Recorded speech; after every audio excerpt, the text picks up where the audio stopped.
Comment être focus comme un millionnaire? Alors, j'ai mis un peu de temps à faire cette vidéo parce que il m'a fallu du temps pour devenir millionnaire. Mais je me souviens, avant d'être successful, je me disais vraiment, quand je voyais tous ces conseils de productivité, de focus, de choses comme ça, qu'est-ce qu'ils en disent vraiment les gens qui sont, qui ont réussi tout simplement. Et encore maintenant, là, les conseils que je vais vous donner, c'est ce que moi j'ai compris et ce que j'ai appris. Mais j'imagine bien que peut-être quelqu'un qui serait milliardaire, il me dirait, franchement, c'est n'importe quoi, c'est pas du tout comme ça que ça marche. Mais je trouvais quand même qu'il y avait beaucoup de conseils sur YouTube, sur tout ça, qui étaient vraiment pas top. Et ça emmenait beaucoup les gens dans la mauvaise direction. Parce que, après, ça dépend pourquoi est-ce que vous voulez être plus focus, pourquoi est-ce que vous voulez être plus productif, mais généralement, c'est pour faire plus de choses, pour atteindre vos objectifs pour les atteindre plus rapidement. Mais j'ai l'impression que parfois, les gens, ils se perdent un petit peu dans tous ces trucs de productivité. Et en fait, finalement, en essayant d'être plus productif, ça leur prend plus de temps à gérer tous leurs outils de productivité, de je sais pas trop quoi. Et c'est un piège dans lequel moi, je suis tombé. Parce que vous allez voir, là, ce que je vais vous expliquer, c'est des choses qui sont vraiment très, très simples.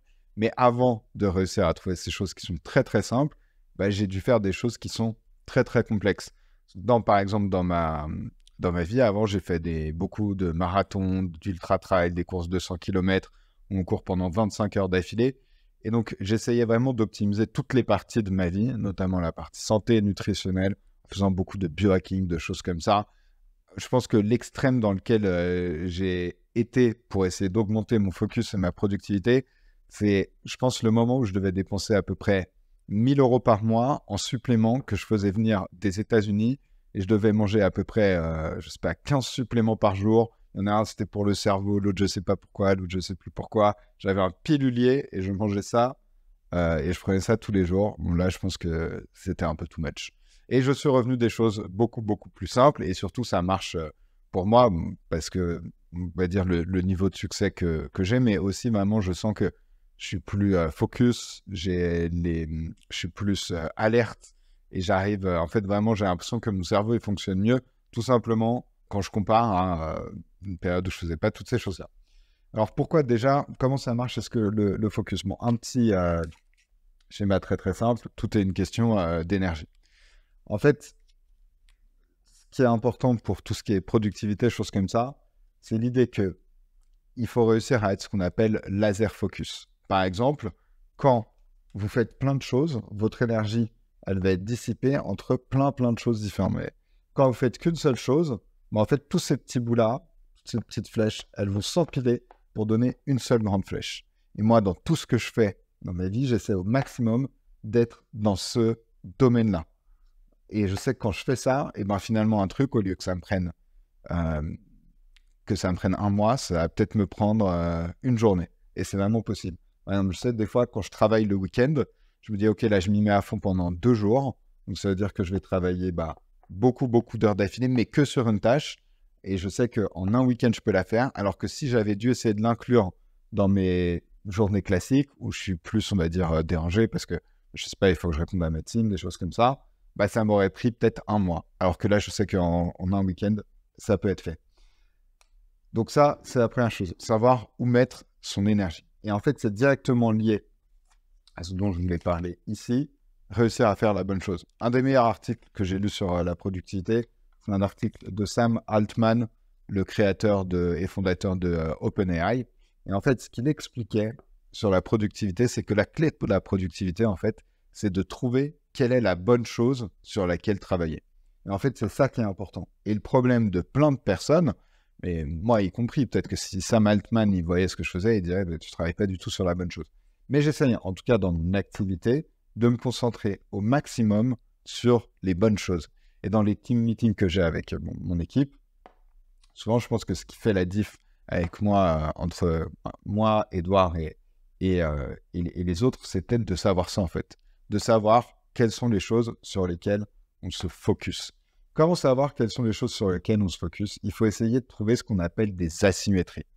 Et une asymétrie, c'est un truc comme ça, là, un petit graphe. Et en fait, on essaie toujours de trouver les inputs, les plus petits inputs qui vont avoir les plus gros outputs.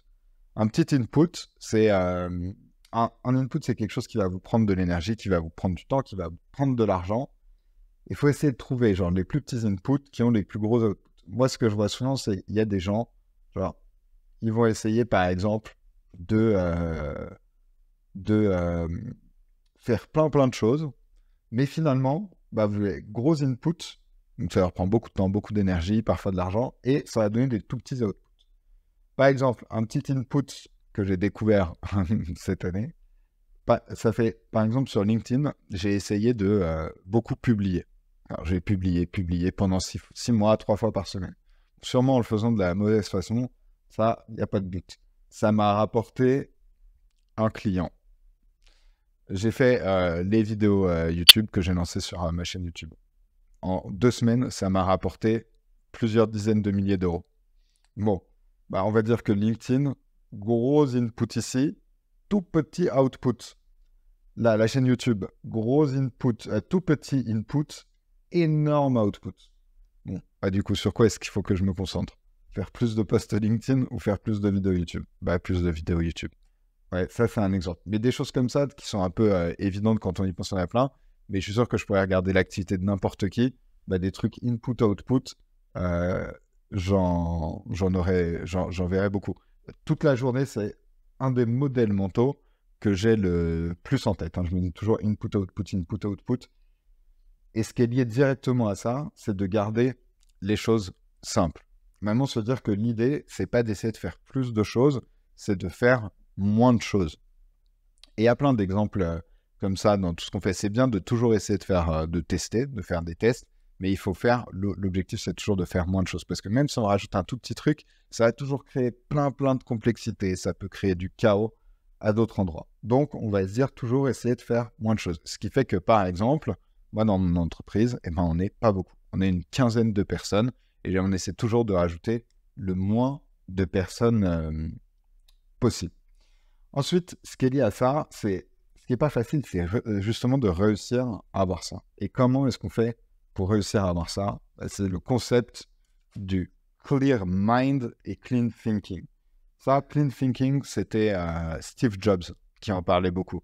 Il disait, bah, faut avoir du clean thinking, faut réfléchir clairement, avoir les pensées claires. C'est dur de réussir à avoir ça et surtout de réussir à avoir ça tout le temps. C'est lié à quoi? C'est beaucoup lié en fait à notre physiologie. Alors, notre corps, c'est un peu comme une machine. Bah, vous mettez des inputs, vous mettez des outputs. Et vous allez avoir des outputs. C'est-à-dire que, je sais pas, si vous mangez bien, si vous mangez sainement, vous allez avoir un corps sain, vous allez avoir des idées saines. C'est comme si, par exemple, vous regardez que... Ça marche pour le contenu aussi. Si vous regardez que des news à la télé où c'est des mauvaises nouvelles, vous allez être angoissé et anxieux. Ça, c'est input-output. Donc, comment est-ce qu'on fait pour avoir pour avoir ça? Bon, moi, ce que j'ai trouvé qui marchait le mieux, c'est de supprimer des choses. D'accord? Et notamment au niveau de la nourriture. Alors, il y a plusieurs choses.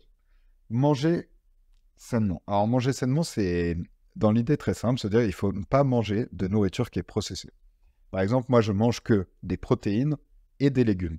Donc, les protéines, c'est du poisson, c'est de la viande et des légumes. Les légumes, en plus, c'est mon super coach qui me l'a appris, mais c'est pas si important. Enfin, c'est un peu important, mais c'est surtout pour te rassasier plus. Plus que pour les bénéfiques nutritionnels. Je sais que quand je dis ça, il y en a plein qui vont me dire que je dis n'importe quoi. Mon coach qui m'a expliqué ça, c'est quelqu'un qui coach depuis plus de 40 ans, un ancien Mister America. Et je peux vous dire que ça fait 2 ans que je m'entraîne avec lui et je suis beaucoup plus en forme que avant, quand je suivais tous les conseils nutritionnels que même de, je sais pas, des nutritionnistes ou des médecins pouvaient donner. En plus, là, pour le coup, la nutrition, c'est un domaine que j'ai vraiment poncé dans tous les sens parce que je faisais beaucoup d'ultra-trail, des marathons. Donc, la nutrition, c'est important. Donc, juste, du coup, pas de nourriture processée et, très simple, des légumes et des protéines juste 2 fois par jour. Ça, j'aime bien ce système parce que du coup, on se rend compte que l'objectif, c'est de manger moins. Et après, on peut rentrer dans le détail de quel type de poisson, de je sais pas quoi, mais c'est pas si important. Déjà, si vous réussissez à faire ça, c'est très bien. Aussi, manger de la nourriture de très haute qualité. Moi, je dépense énormément d'argent en nourriture. Encore une fois, input, output. Donc ça, c'est important. Ensuite, donc clean food, ça on le garde. Sucre. ça, faut le supprimer. Alors franchement, si vous réussissez à supprimer le sucre, moi, je l'ai presque supprimé complètement de ma vie. Et c'est ça qui fait que j'ai pas des crashs. Vous savez, je sais qu'il y en a pas mal après avoir mangé, par exemple, ils vont avoir envie de somnoler. Sûrement parce qu'ils mangent trop sucré. Moi, je bois très peu, enfin, j'en mange pas. Et je mange même du chocolat noir 99% pour avoir un petit goût un peu sympa à la fin du repas, mais quand même, du coup, presque sans sucre. Donc, pas de sucre. Ça, c'est le plus gros game changer. Ouais, genre, quand on cherche l'input, output ici, supprimez l'alcool de votre vie. Alors là, petit input, énorme output. Moi, ça fait, je pense, des mois là que j'ai pas bu un verre d'alcool. Vraiment, j'ai pas bu un verre d'alcool. Bah, évidemment, c'est ça qui fait qu'aujourd'hui, en fait, j'arrive à travailler, je sais pas, franchement, j'arrive à faire des journées où je travaille 12 heures d'affilée sur des choses quand même de façon très, très intense. Je fais ça toute la semaine. À la fin de la journée, je suis pas vraiment plus fatigué qu'au début de la journée. Parce que justement, je manage bien mon énergie, parce que je mange pas ça, je mange pas ça. En plus, l'alcool, ce qui est important à comprendre sur ça, c'est que apparemment, je me méfie toujours un petit peu de ces études, parce que je sais pas comment elles font leurs études, mais quand vous buvez un verre d'alcool, ça met 2 semaines à sortir complètement de votre corps. Donc, en gros, ça veut dire que la majorité des gens ne savent même pas dans quel état ils sont sans alcool. Parce que c'est très rare, surtout en France, les gens qui passent plus de 2 semaines sans boire d'alcool. Donc, pas d'alcool. Ensuite, un autre truc aussi, pas de carbs. Alors, de ce que j'ai compris, ça dépend. Est-ce que vous êtes une femme? Est-ce que vous êtes un homme? Moi, je sais qu'en tant qu'homme, ne pas manger de carbs, c'est bien. Et du coup, je ne mange jamais de pâtes, je ne mange jamais de riz, je ne mange jamais de pain, je ne mange jamais de tous ces trucs-là. Et franchement, eh ben, ma vie, elle est beaucoup mieux comme ça. L'avantage quand vous avez vraiment un clear, genre quand vous faites attention à ce que vous mangez, c'est que dès que vous mangez quelque chose de moins bien, vous le sentez tout de suite en fait. Du coup, maintenant, je peux voir la diff qu'a un verre d'alcool sur je sais pas, sur mes pensées. Euh, je peux voir. D'ailleurs, c'est marrant de se rendre compte que l'alcool, ça crée vite de l'anxiété. Je sais pas pourquoi, mais l'alcool, quand vous en buvez, ça. Enfin, juste un verre, des fois, je me dis, ah, j'ai dépensé un. Je suis pas quelqu'un du tout de très négatif, même plutôt de très très positif, mais les seuls moments où des fois, je peux avoir des pensées un peu plus négatives, c'est quand je bois de l'alcool. Et j'ai l'impression qu'il y a un vrai truc avec ça, crée de l'anxiété, de l'angoisse, des choses comme ça. Déjà, supprimer ça, c'est très bien. Supprimer ça, le sucre, ensuite clean thinking, et ce qui permet de faire des énormes journées de deep work. Bon, moi, j'arrive à faire des journées, franchement, j'essaie de commencer vers 9 h le matin et je travaille jusqu'à 8-9 h le soir. Alors, ce qui est marrant, c'est que plus j'augmente dans mon aventure entrepreneuriale, plus j'avance, plus je travaille en fait. Ben, tout simplement parce qu'avant, je n'arrivais pas à travailler autant, parce que mon système, il n'était pas aussi bien optimisé. Donc ça, en fait, le truc, c'est qu'au début, vous allez essayer de suroptimiser un petit peu qui vous êtes en tant que personne. La clé pour ça, c'est de supprimer des choses, pas d'en rajouter. Ensuite, il faut vraiment réussir à optimiser votre temps. Et en fait, c'est là aussi une erreur que font beaucoup de personnes, c'est qu'ils vont essayer de faire le plus de choses possible. Alors qu'en fait, des fois, il faut juste déléguer. Et déléguer les choses dans un certain sens. Moi, je pense qu'il y a 3 choses que vous devez déléguer. J'en ai mis 4. Donc, la première, c'est ce qu'on peut appeler un house manager. Alors, house manager, c'est un nom sympa pour dire un peu femme de ménage. Mais je trouvais que le nom, il était stylé. Donc, house manager, c'est quelqu'un qui va s'occuper de faire le ménage, de faire la lessive, de faire les courses, de faire toutes ces choses-là. Moi, ça a fait partie de notre premiers embauches. En vrai, je pense, avant un closer, avant les vendeurs, on a embauché un house manager. Parce qu'à un moment, en fait, votre temps, il a une valeur. Et franchement, je pense que si vous gagnez plus de 10 000 euros par mois, en termes de chiffre d'affaires même, bon, profitabilité évidemment, mais si vous faites 10 000 euros par mois et que vous faites presque pas de profit, ça compte pas. Mais imaginons que vous êtes autour de 10 000 euros par mois, cette personne, et après cette personne. Ça, c'est vraiment très bien. En plus, les gens, ils pensent toujours que ça coûte super cher, ces choses-là. Mais non, c'est nous, quand on a commencé, je crois, on avait trouvé quelqu'un sur un site et ça coûte 10 euros de l'heure. Et en fait, on a trouvé une personne qui était très bien. Et du coup, après, on lui a demandé de commencer à faire nos repas. Alors, nous, on avait des repas très, très simples parce que c'est juste, c'était des salades avec du thon. Le midi, c'était salade avec du thon, des légumes. Et le soir, c'était de la viande avec des légumes. Donc, c'était très simple à faire. Et il venait, alors, cette personne, qui est d'ailleurs quelqu'un de tellement bien, c'est devenu après nos assistants exécutifs. En fait, on a pris quelqu'un ici, et on l'a fait évoluer dans ce rôle-là et dans ce rôle-là. Donc, je dis chef privé. Moi, j'adorais dire que j'avais quelqu'un, que j'avais un chef privé, même si on ne faisait pas des plats très élaborés, mais en tout cas, je ne me faisais jamais à manger. Et ça fait gagner énormément de temps et énormément d'espace mental. Plus que le temps, des fois, ce que ça va vous faire gagner, c'est l'espace mental. Donc, sa mission, c'était de faire en sorte que, voilà, on ait toujours ce qu'il nous fallait à manger. Et donc, pour ça, être sûr que les courses soient faites, etc.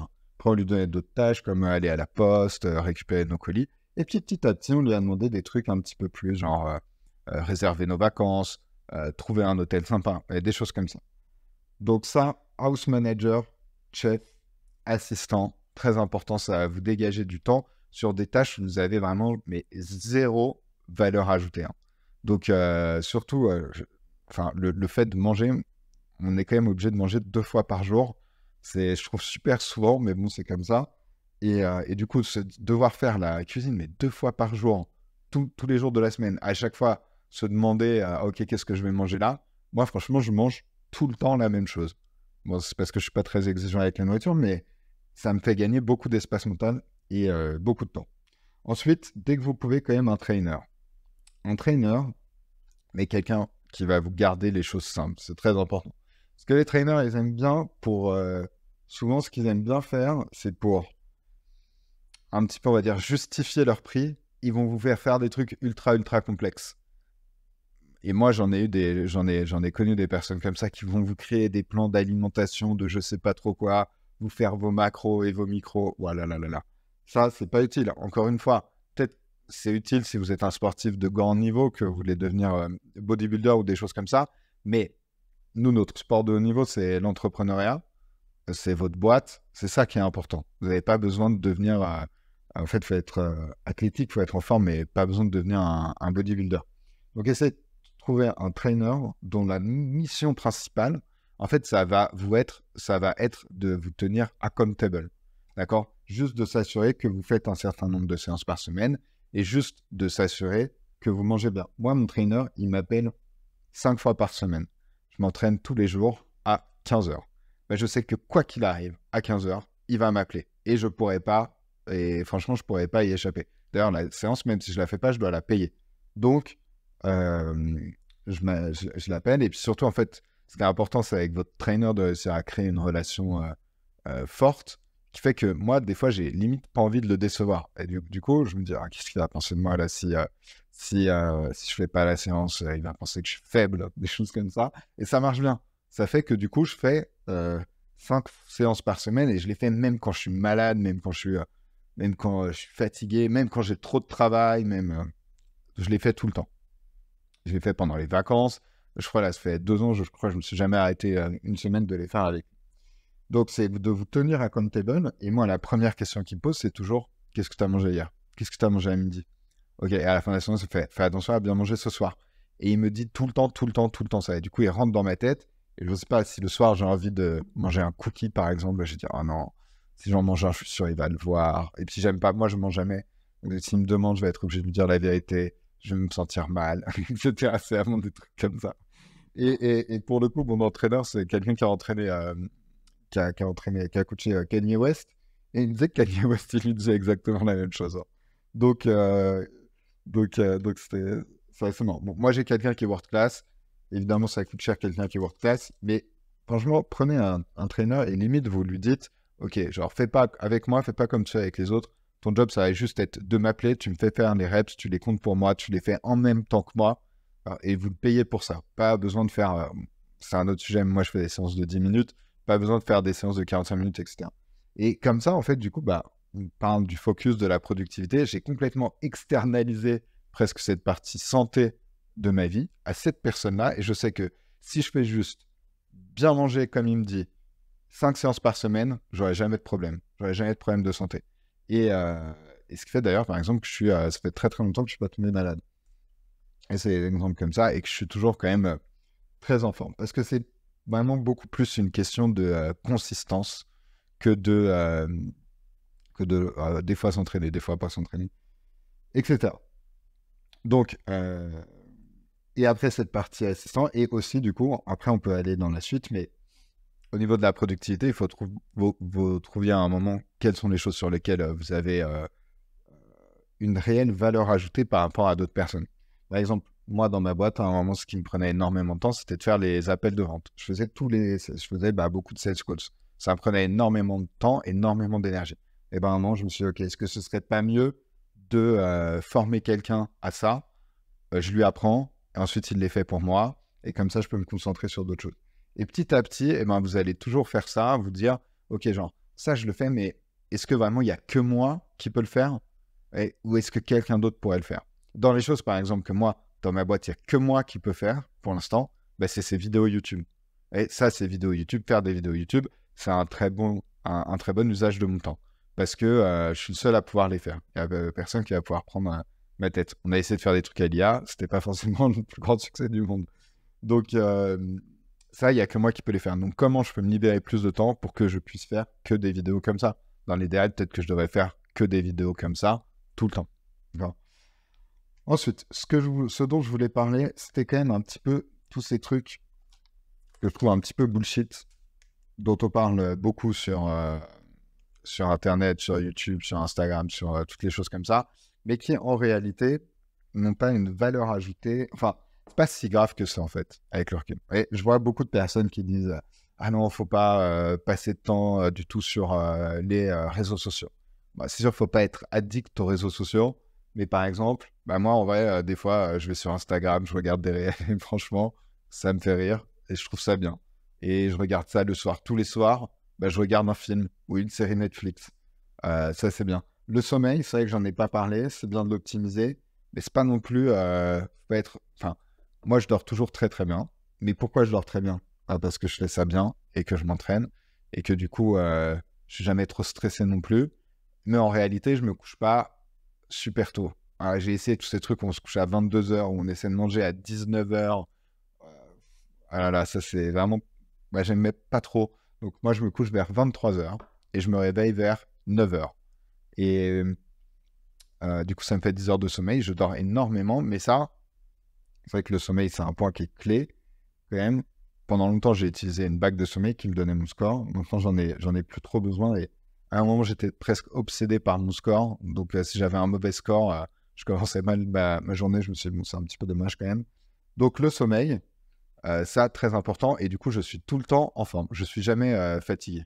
Mais parce que je dors beaucoup. Je pense que franchement, les gens qui dorment pas beaucoup, tout le monde a besoin de dormir quand même, genre beaucoup d'heures. Bon, moi, je dors 10 heures par nuit. C'est vrai, énorme. Mais du coup, je sens que je suis beaucoup plus alerte la journée. Versus, encore une fois, j'ai été dans l'extrême opposé. Quand j'étais salarié, que j'essayais de lancer ma boîte en même temps, j'étais vraiment dans ce mode américain à la hustle, hustle, hustle. Je dormais 5 heures par nuit. Bah, je pense qu'il y avait des trucs que je voyais pas du tout clairement quand même. Et ce qui se passe quand vous n'avez pas les idées claires, c'est qu'un problème, au lieu de le résoudre en 1 heure, bah, des fois, ça va vous prendre 3 jours. Des fois, c'est vraiment ce qui m'est arrivé. Je fais, oh là, c'est vrai que j'arrive à la. Quand je résolvais le problème, je fais, ça fait 3 jours que je suis dessus, alors que j'aurais pu le résoudre en 1 heure. Et je pense que c'est parce que j'ai pas les idées claires. Donc, le sommeil, c'est très important. La clé pour bien dormir, c'est d'éviter de se coucher trop tard. Bon, 22 heures. En fait, plus vous vous couchez tôt avant minuit, mieux c'est, j'ai l'impression. Ça, c'est réel. Moi, j'essaie de me coucher vers 23 heures, de dormir à 23 heures. Et ouais, sûr, si vous vous couchez à 1 heure, 2 heures du matin, quand même pas très très bon ça. Et je me réveille à 9 heures, ce qui me fait mes 10 heures de sommeil. Et je dors toujours très très bien, je peux jamais être cauchemar. Et ce qui me permet toute la journée, bah, franchement, de vachement d'être super à l'aise. Donc, si on laisse les réseaux sociaux, à moins d'être addict, moi, je trouve que c'est un peu extrême de les supprimer, etc. Franchement, des fois, j'apprends des trucs stylés. Hein. Surtout aujourd'hui, je trouve qu'il y a des choses qui se sont améliorées quand même par rapport à avant. Donc, Instagram, YouTube, franchement, il y a des trucs qui sont quand même très stylés. Mais Instagram, en vrai, des fois, c'est détonnant. Quand le soir, je regarde Netflix. Donc, je trouve que sur ça, il y a quand même, des fois, des gens, ils sont un petit peu trop extrêmes. C'est un peu too much bullshit. Méditation, truc comme ça. Alors, ça serait que c'est bien. J'essaie de le faire. Mais pareil, c'est. En vrai, ça dépend ce que vous voulez réussir à faire. Mais pour le coup, moi, je médite pas énormément. C'est vrai qu'il y a des moments où j'ai beaucoup plus médité, mais je pense qu'avec le recul, c'est pas si important que ça, parce que il faut juste avoir vos moments à vous. Vous pouvez réfléchir, par exemple, moi, tous les soirs, je vais me balader pendant 1 heure, et c'est des états qui sont un petit peu méditatifs, qui permettent de faire le vide. Je pense que c'est bien d'avoir ces moments-là, mais bon, faut pas non plus se flageller si vous réussissez pas à méditer. Et surtout, en fait, si vous n'êtes pas, je sais pas, aussi successful que ce que vous pensez, c'est pas forcément parce que vous réussissez pas à méditer, d'accord? Et c'est, par exemple, moi, je vois mon petit frère Edouard, je pense qu'il a fait des stages de méditation pour apprendre la méditation transcendantale, des choses comme ça. Je pense qu'il a jamais vraiment médité et il va très bien dans sa vie et il est très calme. Et, ouais. Donc ça, c'est pas du tout aussi important que ce que les gens pensent, à mon avis. Pareil pour les douches froides. Alors ça, moi, je l'ai fait en plus pendant 2 ans, par exemple. Ça, ce truc des douches froides, un sacré délire. Moi, on m'avait vendu ça à la Wim Hof en mode ça va te rendre plus solide, etc. Avec le recul, franchement, alors je dis pas que c'est mauvais hein, de faire des douches froides. Peut-être que des fois, c'est bien. Mais c'est pas parce que vous faites une douche froide de 2 minutes tous les matins que vous allez être plus fort mentalement, que vous allez être plus productif et que vous allez être vraiment plus focus. Je l'ai fait, mais franchement, avec le recul, c'était vraiment des mauvais moments. Et ma vie, elle est beaucoup plus cool maintenant que je le fais pas. Donc ça, à mon avis, pareil, pas si important. Et en fait, vraiment, ce qu'il faut se dire, c'est l'objectif, c'est vous avez toujours une cible et il faut réussir à viser le cœur de la cible. Et d'ailleurs, maintenant que j'y pense, ouais, je dis tous ces trucs-là, là, clear mind, clean thinking, euh, euh, pas boire d'alcool, mais quand j'étais sur Necker Island, l'île des milliardaires, je peux le surnommer comme ça, l'île du milliardaire anglais Richard Branson, et du coup, il y avait d'autres milliardaires. Bah, c'est vrai qu'il y en avait, à mon avis, je leur parlerais de tout ça, ils me diraient, alors si tu veux devenir milliardaire, ça, tous ces trucs-là, ça joue pas du tout autant que tu penses. Déjà, il y en avait qui n'étaient pas du tout en forme physiquement, donc à mon avis, ils font pas forcément attention à ce qu'ils mangent. Peut-être que ce serait mieux s'ils le faisaient, mais en tout cas, ils font pas forcément attention à ça. Je pense que par contre, ce qu'ils me dirait, c'est que c'est très important euh, la façon de ton temps, ce que tu fais de ton temps. J'ai l'impression qu'ils avaient tous cette obsession-là d'être obsédés par le temps. Moi, ici, je parle beaucoup du focus, mais il y a un mec avec qui je parlais, il n'était pas complètement milliardaire, fortune de 600 millions apparemment. Il avait 3 boîtes différentes. Alors, et du coup, je lui avais posé en plus la question, qu'est-ce que tu penses du fait d'être focus média? C'est très important. Mais en même temps, il avait 3 boîtes, donc je sais pas trop. En tout cas, moi, ça c'est vraiment les leçons que j'ai apprises jusqu'à maintenant. Bien avoir ces 2 modèles mentaux-là en tête, ils marchent très bien et ils sont très très faciles à retenir. Et après, bien manger, faire du sport et surtout déléguer. Je pense que voilà, ça se joue entre ces différentes choses-là. Et si vous réussissez à bien faire ces choses-là, logiquement, euh, tout le reste va suivre. Ça va surtout vous libérer beaucoup d'espace mental pour faire ce que vous avez envie de, pour voilà, travailler pour les choses, sur les choses qui sont importantes, mais qui sont dures parfois, en fait. Et c'est ça qui est pas facile, c'est que c'est facile de faire des choses que vous aimez, plus dur de faire des choses que vous aimez pas. Moi, ce que mon coach, il me dit tout le temps, il me dit, mon job, c'est de te faire faire ce que tu n'as pas envie de faire, mais ce que tu dois faire quand même, et ce qui est quand même important de faire. Par exemple, dans mon entreprise et sûrement en vrai, dans toutes les entreprises, faire plus de ventes. Comment faire plus de ventes? Ouais, ça, c'est un truc sur lequel ça vaut le coup de vraiment passer beaucoup de temps. Comment est-ce que je fais pour faire plus de ventes? Comment est-ce que je fais pour recruter des meilleurs vendeurs, par exemple?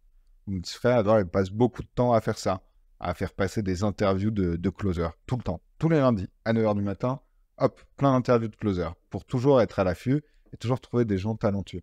Ça, c'est une très bonne utilisation de son temps. Donc vraiment, voilà, on va essayer de trouver les petits inputs qui ont les gros outputs sur lesquels vous avez vraiment une énorme valeur ajoutée. Et c'est la fin de cette vidéo. J'espère que vous avez kiffé. Et si vous avez envie d'autres thèmes, de choses comme ça, surtout n'hésitez pas à me dire. Là, c'était quelque chose, je sais, de prendre un peu plus, on va dire, une vision méta, moins dans les chiffres, les choses comme ça.